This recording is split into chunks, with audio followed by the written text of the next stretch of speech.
So right to repair हम सब ने एक ना एक बार तो सुना ही होगा, और अब इसकी चर्चा थोड़ी सी ज्यादा बढ़ गई है क्योंकि एप्पल इसमें थोड़ा ज्यादा इन्वॉल्व हो गया है। तो राइट टू रिपेयर कहता क्या है? ये एक मूवमेंट है जो कि ये कहती है कि मैन्युफैक्चरर अपने ऑथेंटिक पार्ट्स लोगों को अवेलेबल कराए, ताकि अगर इन केस किसी के इलेक्ट्रॉनिक कंपोनेंट का कोई पार्ट खराब हो जाता है तो वो उसको इजीली ओरिजिनल पार्ट से रिप्लेस करवा सके। पर चलो ये बात तो ठीक है, सुनने में भी काफी सही साउंड कर रहा है और आइडियली देखा जाए तो इसको इम्प्लीमेंट भी कर देना चाहिए, पर चीजें इतनी सिंपल है नहीं जितनी सुनने में लगती हैं। तो today we will discuss the whole story behind this right to repair, और हम एप्पल के जीनियस माइंडसेट को भी देखेंगे। मतलब ये कि जो राइट टू रिपेयर मूवमेंट कल तक एप्पल के खिलाफ थी, एप्पल ने कैसे उसे स्मार्टली अपनी साइड पे कर लिया और अभी भी एप्पल प्रॉफिट में ही है। And the video is divided into certain sections, so if you want to jump off any particular section there are timestamps in the description. But before that, इस वीडियो में मैं आपको एप्पल के shares free में देने वाला हूँ।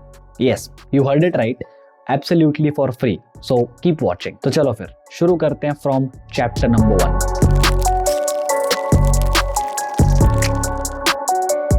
तो स्टोरी कुछ इस तरह से है कि राइट टू रिपेयर एक मूवमेंट चल रही है जिसमें कि लोगों की ये डिमांड है कि कंपनीज कस्टमर्स को ओरिजिनल स्पेयर पार्ट्स प्रोवाइड करें, सो दैट कि लोग अगर किसी डिवाइस को रिपेयर करना चाहें तो वो बहुत आसानी से हो सके। फिर धीरे धीरे ये मूवमेंट इलेक्ट्रॉनिक सेक्टर के अंदर आती है, इलेक्ट्रॉनिक सेक्टर के बाद ये मूवमेंट स्मार्टफोन्स के अंदर आती है, और स्मार्टफोन्स के अंदर आने का सबसे बड़ा मेन रीजन ये था क्योंकि मैन्युफैक्चरर्स 2-3 साल के बाद फोन को स्लो कर देते हैं, जिसकी वजह से लोगों को नया फोन खरीदना पड़ता है। यानी कि एक कस्टमर को फोर्स करा जा रहा है कि वो एक नए फोन के लिए पैसे दे जो उसको चाहिए भी नहीं है। और इन केस अगर आपका फोन खराब होता है तो कंपनी आपसे ये चाहती है कि आप उनके ऑथराइज स्टोर से ही अपना फोन ठीक करवाओ। ऐसा नहीं है कि आपका कोई दोस्त है उसके पास जाके आप बोल दो कि यार ठीक कर दे, नहीं, अब ये चीज नहीं होती। तो यहाँ से ये मूवमेंट एक्टिव होगी कि भाई अगर फोन मेरा है तो मेरी मर्जी है ना मुझे ये फोन कहाँ से रिपेयर करवाना है, क्योंकि अगर मैन्युफैक्चरर मुझे अपनी मर्जी के स्टोर पे भेजेगा तो डेफिनेटली वो अपनी मर्जी से चार्ज भी करेगा, और इसमें उस शॉप ओनर का जितना मन होगा वो उतना चार्ज कर सकता है। और एक चीज राइट टू रिपेयर से ये भी आती है कि अगर ये मूवमेंट सक्सेसफुल हो जाती है तो एनवायरमेंट को बहुत ज्यादा फायदा होगा, क्योंकि अगर हम एक डिवाइस को फ्रीली रिपेयर करवा पाएंगे तो ऑब्वियसली हम उसे लंबे टाइम के लिए यूज भी कर पाएंगे, तो कार्बन फुटप्रिंट कम होगा। और इसीलिए रिसेंटली यूके ने राइट टू रिपेयर के रिगार्डिंग लॉ भी पास किया है, वो भी ऐसा ही कुछ कहता है। So this was the whole background story. अब मूव करते हैं चैप्टर नंबर 2 पे। तो कंपनीज का क्या कहना है?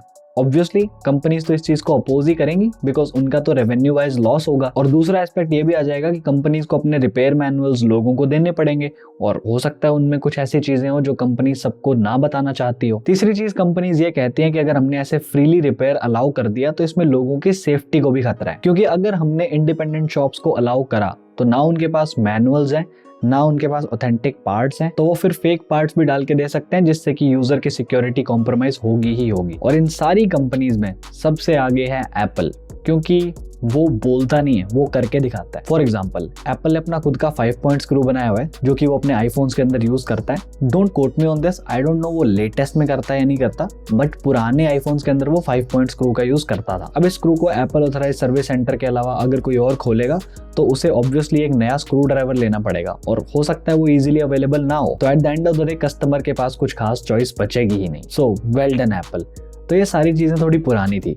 लेटेस्ट में एप्पल, जो कि इस मूवमेंट के सबसे ज्यादा खिलाफ था, वो इसके सपोर्ट में आ जाता है। तो एप्पल ने अनाउंस करा कि ये लो भाइयों, आपको हमारे पार्ट्स चाहिए थे तो हम अब एक ऑथेंटिक स्टोर खोलेंगे जहां से आप बिल्कुल ऑथेंटिक एप्पल पार्ट्स खरीद सकते हो। तो एप्पल ने अपना self service repair program launch करा है जिसके अंदर आप एप्पल के ओरिजिनल पार्ट्स खरीद सकते हो, और अगर आप पुराने डैमेज पार्ट को रिटर्न करते हो तो आपको कुछ क्रेडिट्स भी मिलते हैं। तो अब इस चीज को सुनने के बाद जितने भी लोग थोड़े से समझदार हैं उनके दिमाग में हल्की सी घंटी तो बजी होगी कि why Apple is behaving like a good boy. तो अब हम देखेंगे कि आखिर एप्पल के दिमाग में चल क्या रहा है। And trust me, this thing will prove you that nobody can beat Apple when it comes to manipulating the market. But before discussing this, hear me out for a second. Apple right to repair को जैसे मर्जी देखे, वो अपने iPhone का price 1 lakh रखे या 2 लाख रखे, but people will never stop obsessing over Apple. और एप्पल ही क्यों, companies like Google, Amazon, Netflix, ये सारी हमें इतनी ज्यादा पसंद है that will never stop using them even if we criticise them. इन कंपनीज की ग्रोथ मैसिव है और हम डायरेक्टली या इनडायरेक्टली इन कंपनीज की ग्रोथ के अंदर कंट्रीब्यूशन करते हैं, but I am actually benefiting from the growth of these companies because मैं यूएस स्टॉक मार्केट के अंदर इन्वेस्ट करता हूँ, because owning stocks is the best way to benefit from the growth of any company. और ऐसा नहीं है कि मैंने कोई $thousands of इन्वेस्ट करे हुए हैं,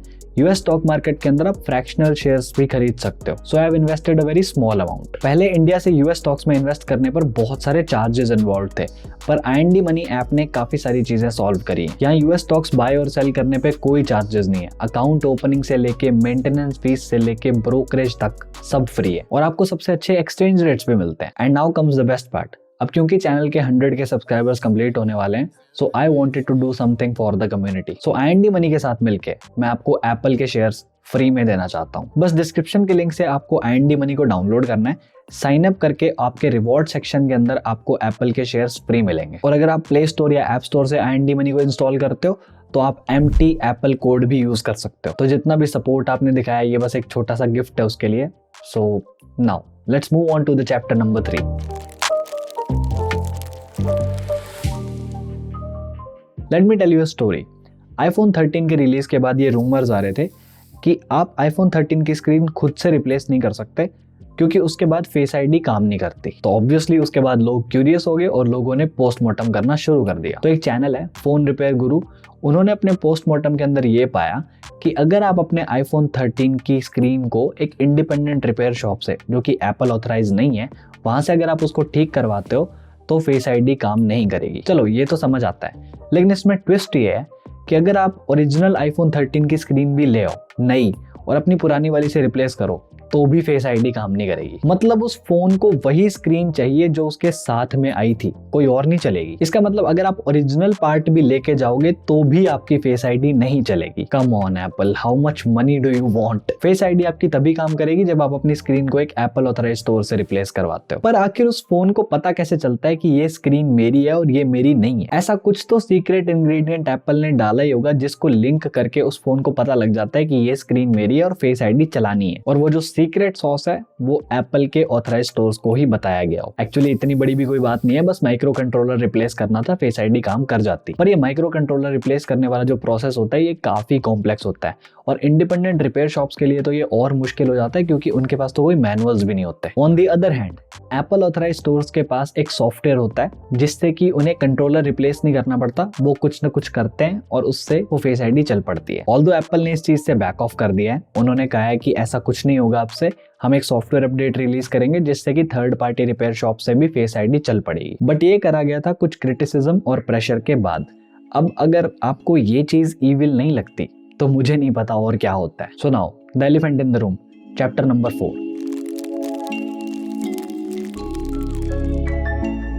तो एप्पल ने अपनी अनाउंसमेंट में कुछ ये कहा था, creating greater access to Apple genuine parts gives our customers even more choice if a repair is needed. और ये वो कंपनी कह रही है जो आपको 100 रीजंस गिना सकती थी ये चीज ना करने के। तो अचानक से एप्पल ने अपनी साइड क्यों चेंज कर ली?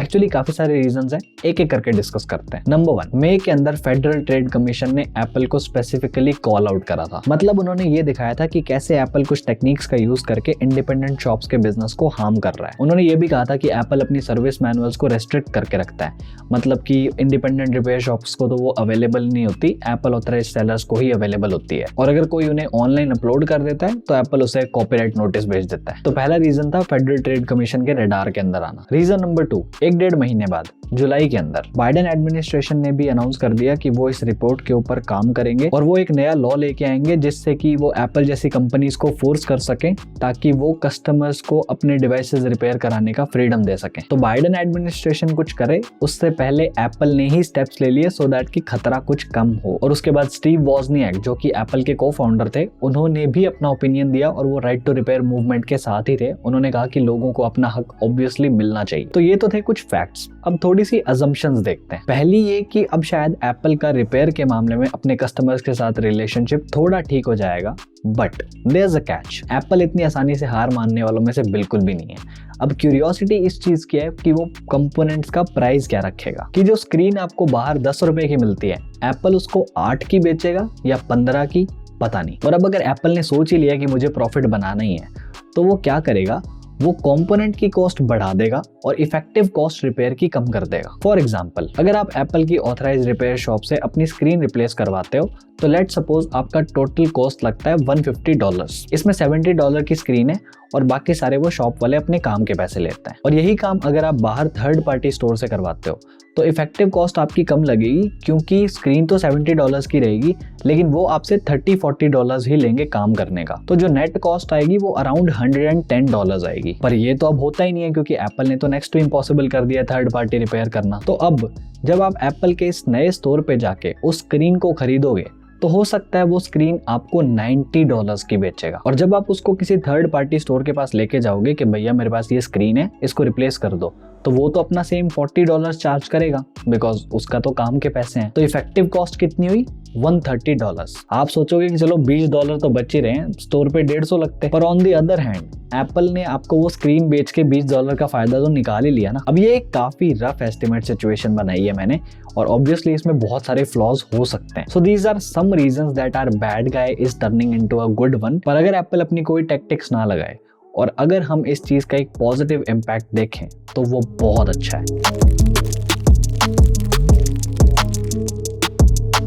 सो Apple being the trend setter of the industry, ये एक छोटी सी चीज पूरी इंडस्ट्री की शेप बदल सकती है। क्योंकि अगर एप्पल को देख के बाकी सारे मैन्युफैक्चरर्स भी इससे प्रॉफिट बनाने का तरीका निकाल लें तो आपको सारे मैन्युफैक्चरर्स के पार्ट्स ऑनलाइन मिल जाया करेंगे, तो आपके लिए रिपेयर करवाना बहुत आसान हो जाएगा। और इससे सबसे अच्छी चीज ये होगी कि लोग लंबे टाइम के लिए अपने डिवाइसेस को यूज कर पाएंगे, तो लोगों का तो फायदा होगा ही होगा, लेकिन एनवायरनमेंट का भी बहुत फायदा होगा। और एक्चुअली ये राइट टू रिपेयर सिर्फ स्मार्टफोन्स तक ही लिमिटेड नहीं है, ये और बहुत सारी चीजों पे लगता है, जैसे कि एसीज हो गए, इन सब पे भी लगता है ये। तो जब ये आइडियोलॉजी सारे इलेक्ट्रॉनिक स्पेस में अपनाई जाएगी, जब कंपनीज को पुराने पार्ट्स दिए जाएंगे और हमें नए मिल ही जाएंगे, तो रिसाइकल करना, उसका यूज करना काफी आसान हो जाएगा। इसका मतलब किसी तरीके का कोई कचरा नहीं फैलाएगा और कार्बन फुटप्रिंट कम होगा। So this was the whole story of right to repair and Apple being the evil first and now a good guy, maybe. Hope you guys liked it.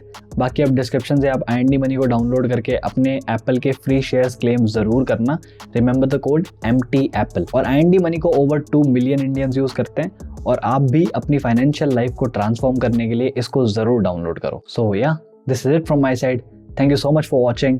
I am Divanshu and I am on leave till the next one. Bye bye.